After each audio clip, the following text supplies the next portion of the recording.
I am a hot mess. I'm sorry that it's taken me so long to get another video out there.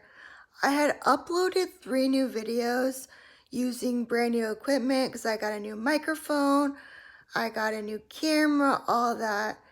Took the videos, tried to upload them, had issues. Apparently, I have completely forgotten how to utilize electronics or use electronics. So I apologize for that.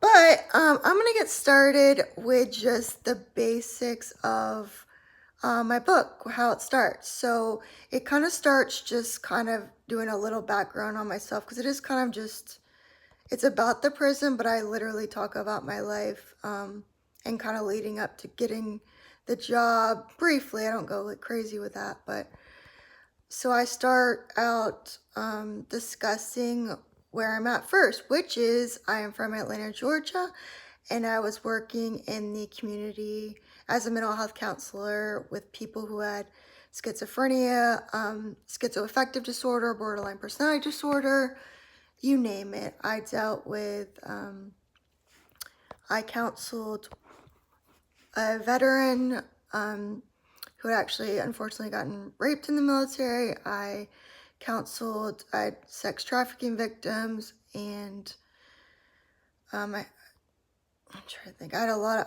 my favorite client to work with at the time was clients who had phobias like or anxiety and PTSD.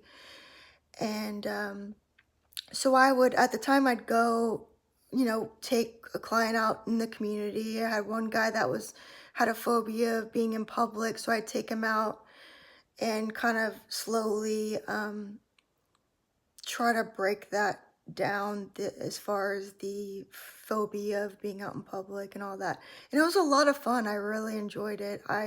It's very fulfilling. It's fulfilling to help people in the community, and I love that. But after years, I needed something new. I was getting kind of bored, honestly, and tired of it. So I'm looking online and I'm seeing prison worker, and I'm like, yes. Sorry, I'm looking at myself. I don't know how to do these YouTube videos. And it's very hard not to look at yourself.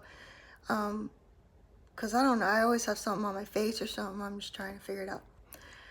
And I mumble a lot, so my books are much better than my speaking.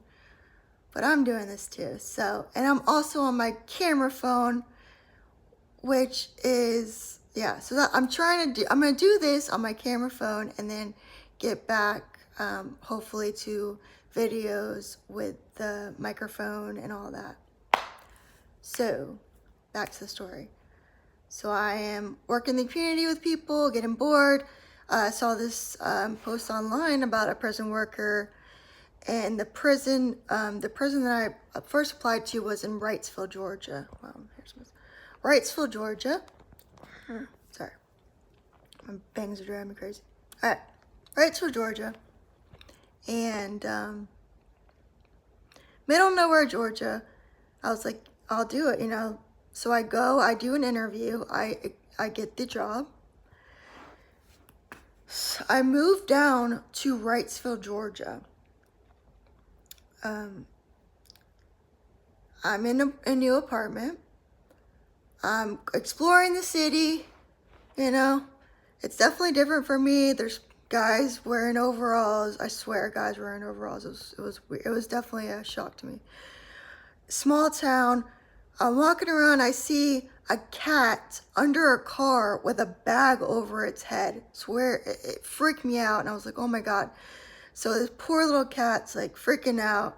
So basically, I'm coming in contact with little serial killers because there's kids in the background laughing. I'm just like baffled. Never seen any of that before in my life.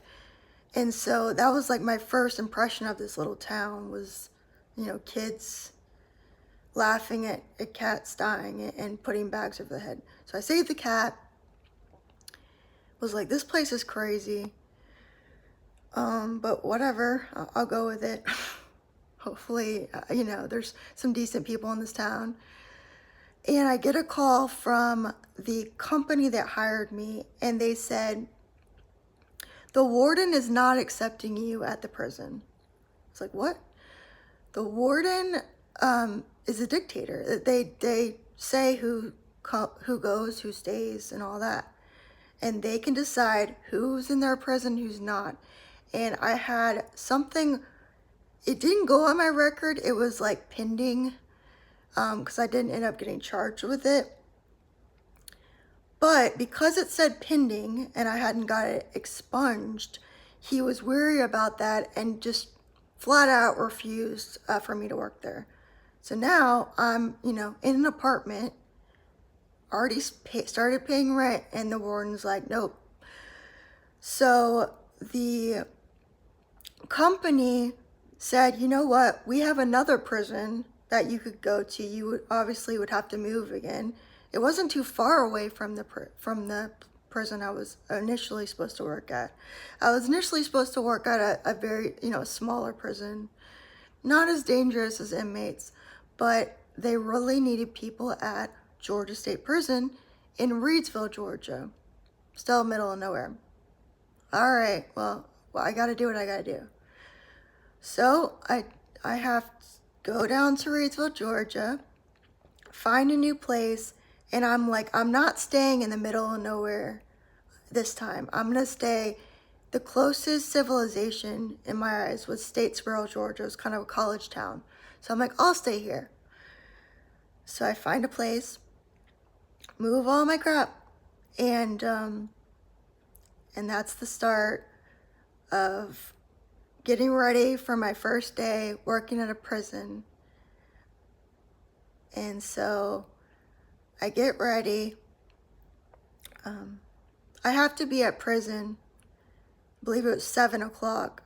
It might end up being 7:30. I think it was supposed to be there at 7, but we never got there necessarily 7. But so had to be there at 7 o'clock. So I ended up having to wake up at like 5:30 to get there because it was an hour away. You drove an hour in the pitch dark, because it, pitch dark, deer running around. Luckily, I never hit a deer. I get to this prison. It's intimidating. You have to go through metal detectors and all that. And I meet some of my new colleagues, and everyone's really nice. And I'm taking over for a guy that's, he's probably in his late 50s, maybe mid 50s or so. Super nice guy. I'm taking over for him, and then another woman was going to leave as well. So like I was going to take over her dorm as well. They call them dormitories. And they assign me dorms. They call them dorms. And they have about, say, 12 individual isolation cells. So these guys are isolated. They are in these cells. They cannot leave the cell. They're not population inmates.